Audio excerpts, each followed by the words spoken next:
Unbelievably, this is episode 70. I don't know whether to be impressed we've lasted this long or depressed we've had to. But anyway, I'm pleased to tell you this video has absolutely nothing whatsoever to do with councils. Because I feel after 70 videos we need a break. And I've got a little giftette for you, which I hope will make you laugh, or at least put a smile on your face.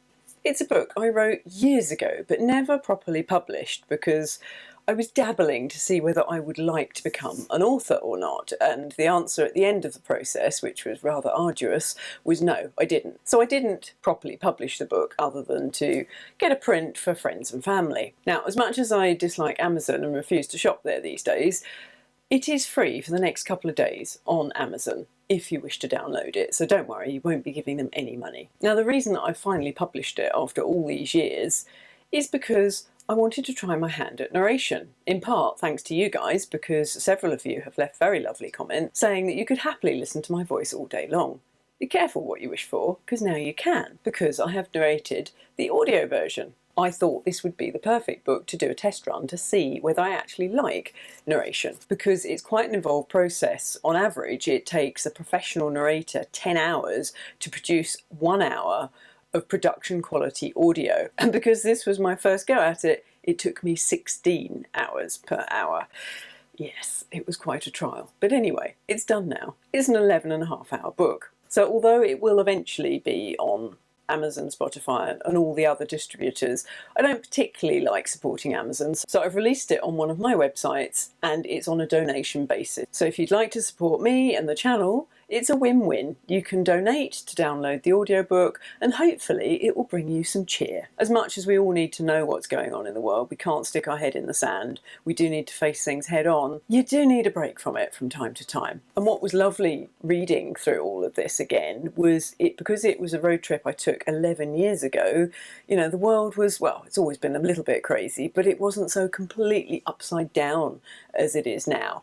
And the worries and woes I had in this book are just nothing compared to what we're all going through now. So it was quite refreshing to just get a bit of normality and remind myself, oh yes, that's what life used to be like. Now, this book isn't going to be everyone's cup of tea, that's for sure, especially if you're not into camper vanning, travelling and that kind of stuff. So I'll play you a little excerpt in a moment, but I'll just give you a brief overview of it so you can decide if it's the type of book you might like. So we all have ups and downs in our life, and 11 years ago I was on a bit of a down. It wasn't the worst down, but I did have some struggles with my business and just life in general. I wasn't in a good place at the time I started this road trip. Things just weren't going well. And in retrospect, when things aren't going well, taking off in a camper van on your own possibly isn't going to help.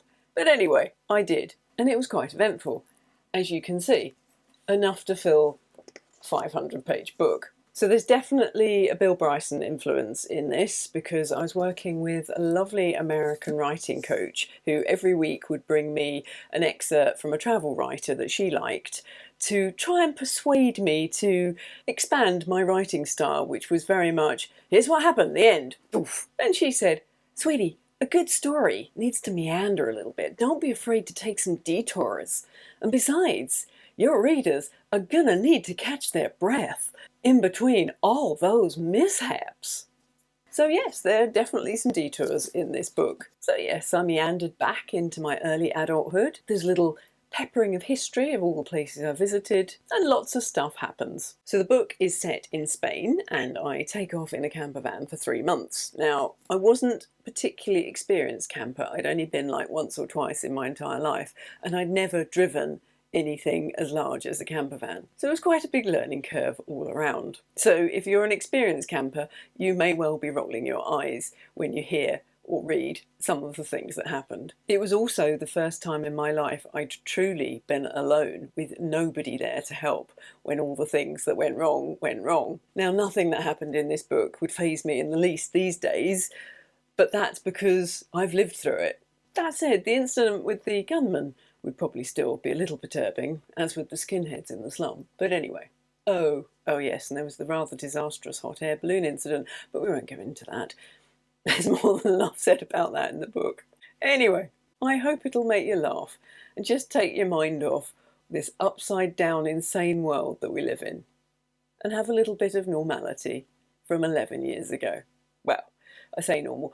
Normal for me. It's not going to be normal for anyone else, but it was normal for me. So if you enjoy reading or listening to somebody else's mishaps, you might enjoy this book.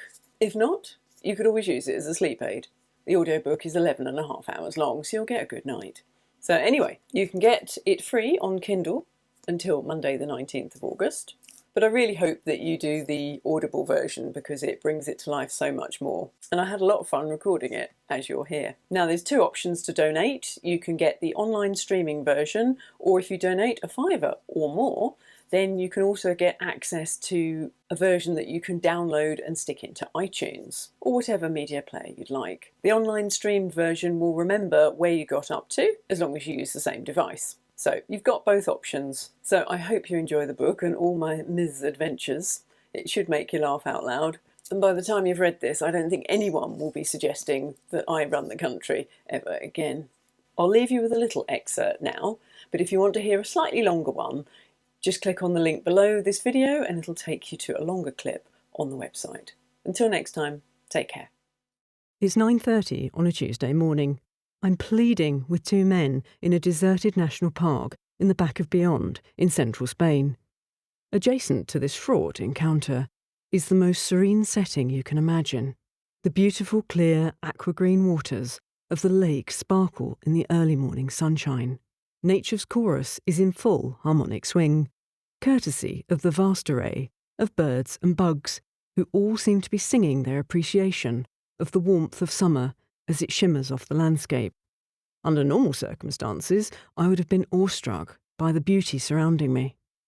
On this particular day, though, I'm in such a state of unbridled panic, I'm nauseous and practically shaking. This is my last chance to save myself. I swallow hard and plead once more with the two men. Puede ayudarme?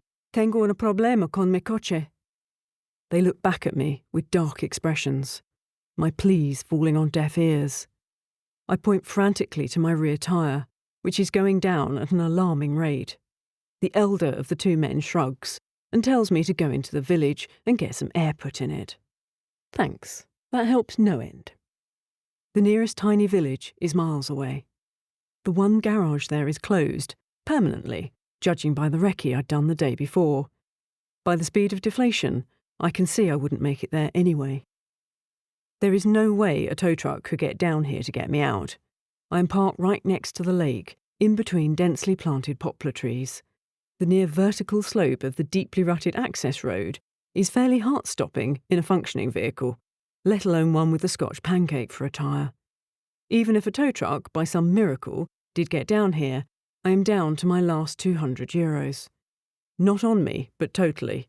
That's all I have in my bank account, and I'm not sure if my van insurance covers me for stupidity.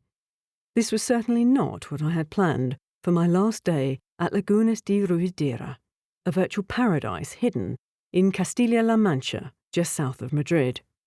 How on earth had I managed to get myself into this mess?